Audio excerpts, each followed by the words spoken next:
Hello, duelists. The OTS stuff has been revealed or leaked or whatever you want to call it, and of course, with that we get some flashy new ultimates, a bunch of useful reprints, and everything else in between.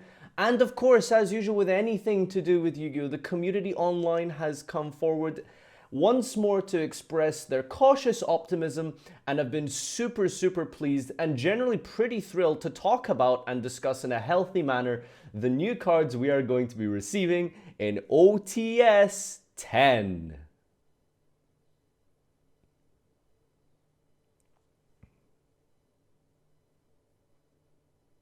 Now this is garbage. Such a heckin' waste, honestly. Sorry, my last video I got demonetized for swearing, so if you're watching, Mom, I'm sorry. I don't usually have a potty mouth. It's not me. Honestly, I'm not even surprised. This ulti is disgrace, just like Thunder Dragon Colossus. The real question is, why is Secret with no reprint that costs like $30 getting the ultimate treatment? Now, with all due respect to this last comment, yeah, kind of actually has a point there, doesn't he? When it comes to OTS reprints, usually, traditionally... Don't do it. Please don't do it. Jokingly, I hate myself.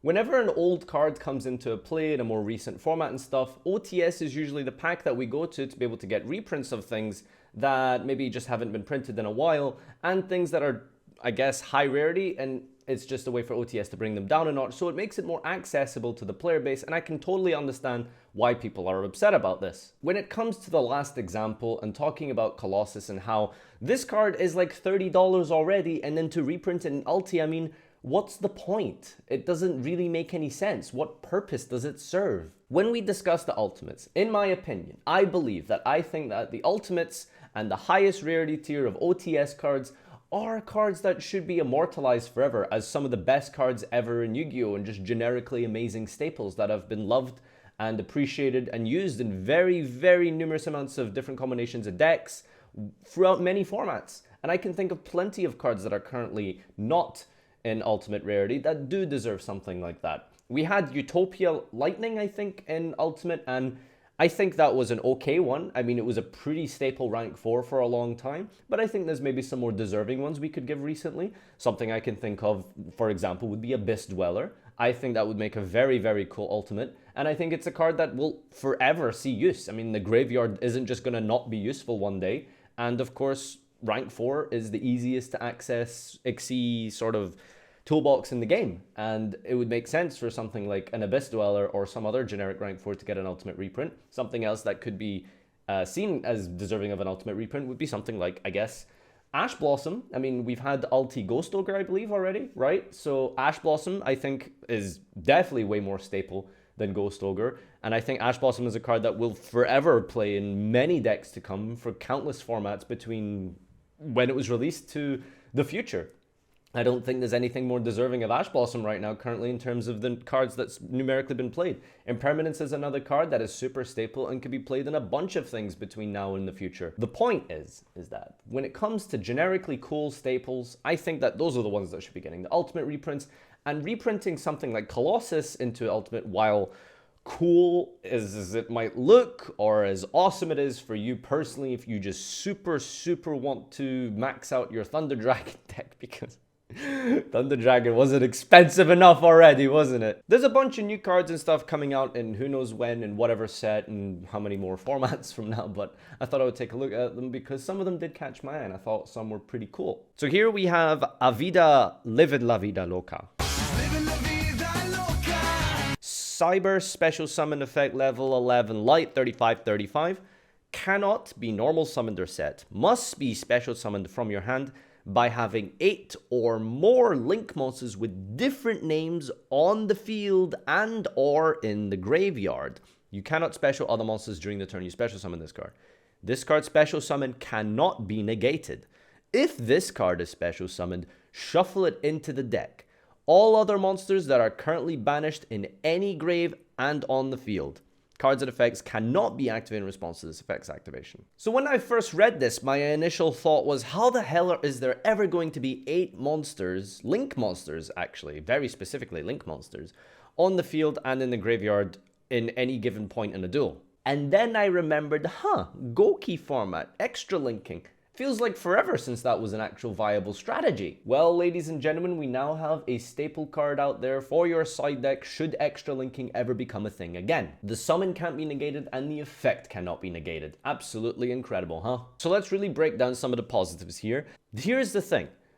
If this card is special summoned, shuffle it into the deck and all other monsters that are currently banished in the grave and on the field. So this is basically Fiber Jar in that it completely resets your opponent's board. If you do so manage to break your opponent's board, if they have a follow-up, then you're kind of screwed because this guy has the restriction that you just can't special summon any other monsters during the turn you summon this guy. So when you make the conscious decision that you are going to play this card in your deck, you better hope and pray that that is just enough to carry you to victory. Because like I said, you are shuffling back every resource from your opponent's graveyard, field, banish zone into their decks. So when you pass turn, because that's likely what you're going to do with this guy, is just special summon it, maybe normal summon something, perhaps maybe set a back row and pass, you better hope that that's going to be enough to actually deal with your opponent starting the duel over again, essentially. Now, the thing is, it really depends on the extra link deck, and it's very hard to discuss a card in a hypothetical format. So that's kind of what I'm doing here. I think this card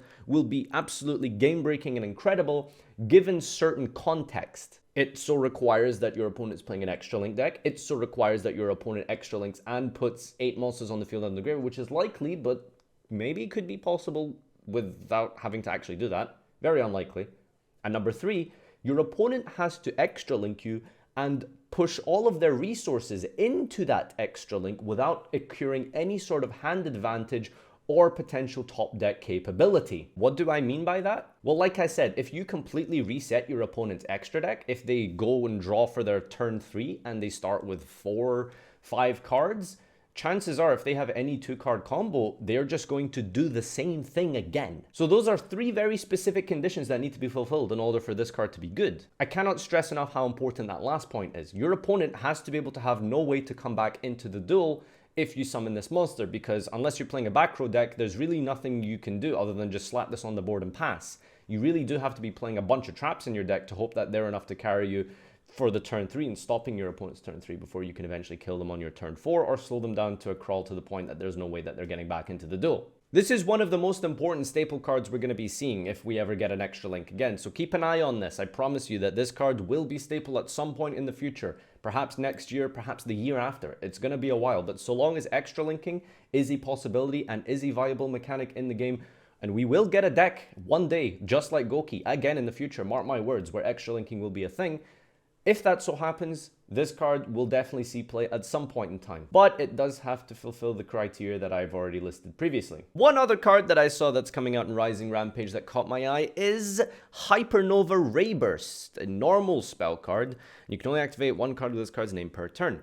You can banish face down 2 monsters that may not be normaled or set and are in your hand and or face up on the field to draw 2 cards. So I think very quickly off the bat, for those of you who are observant and for those of you who like to play that deck, then you would probably have automatically have thought to yourself, oh my god, this is busted in Infernoids.